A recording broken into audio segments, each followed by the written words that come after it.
We're joined by Grace Mtonga from the Civic Forum on Housing and Habitat in Zambia.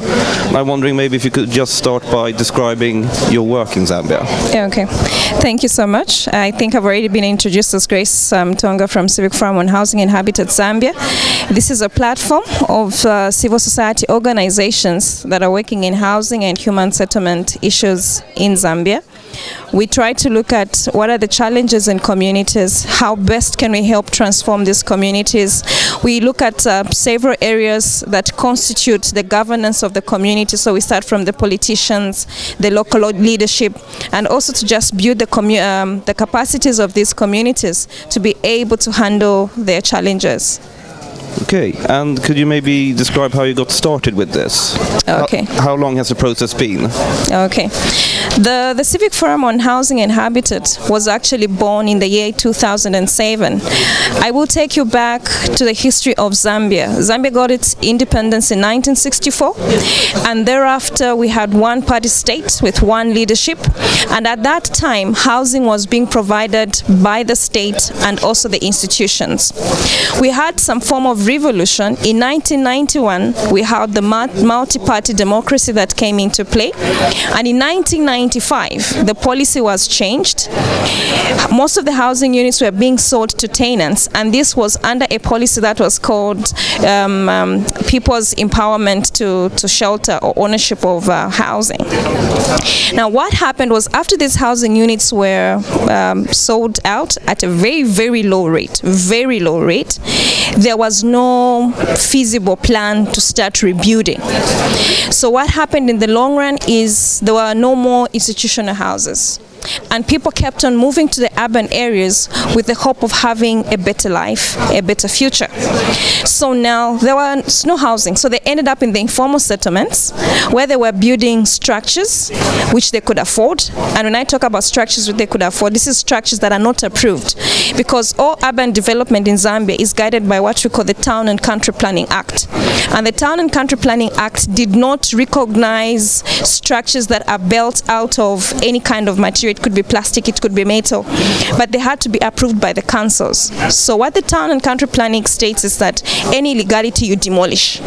So in the year 2007 there were a lot of demolitions. People were homeless, people slept in the cold. 4 organizations decided to come together and form a forum, and this is where they thought they would bring their various voices together and make this bigger voice that can be able to speak on behalf of the poor people. And that's how Civic Forum on Housing and Habitat was born. But at that time it was an informal structure.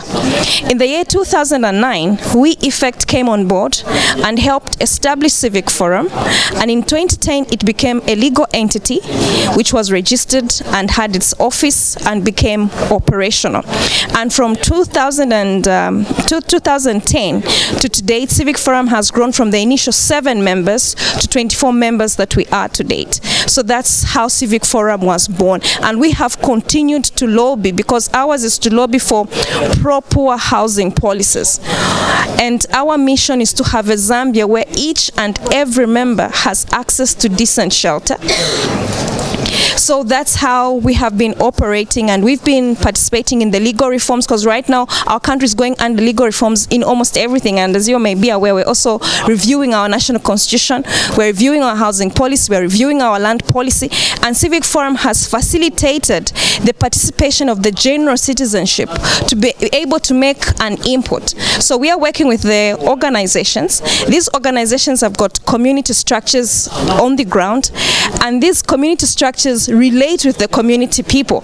So you have this chain such that everyone has had a voice in the legal reforms that are taking place in Zambia at the moment. And how have the politicians reacted to this?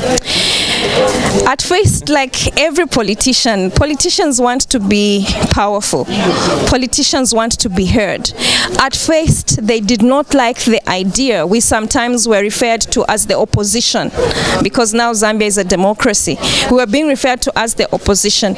But with time, we've been trying to engage government.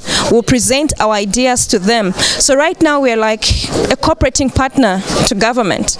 anything that they are doing. The National Housing Policy, they actually wrote to Civic Forum and requested that the Civic Forum members participate at the provincial sitting. So you can see how government has eventually appreciated what we are doing.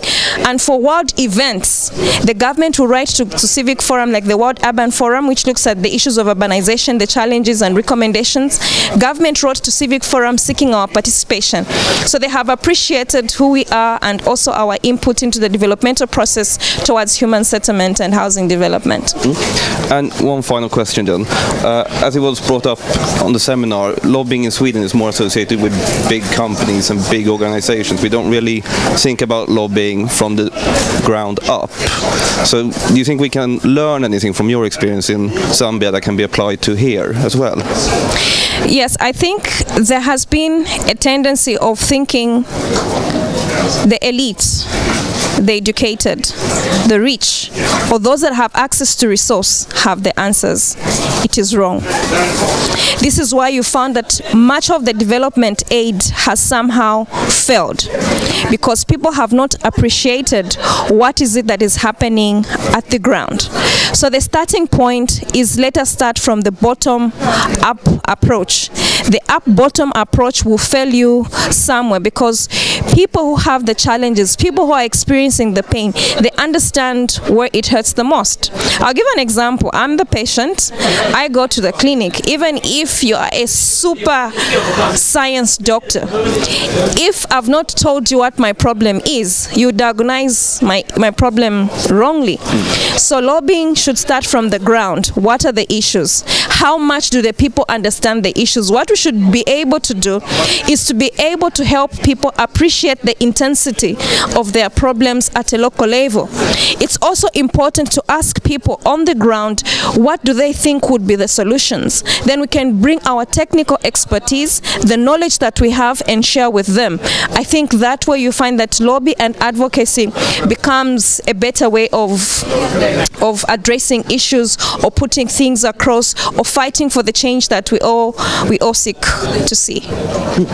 Grace Mtonga, thank you very much. I'm grateful and happy to be here. Thank you.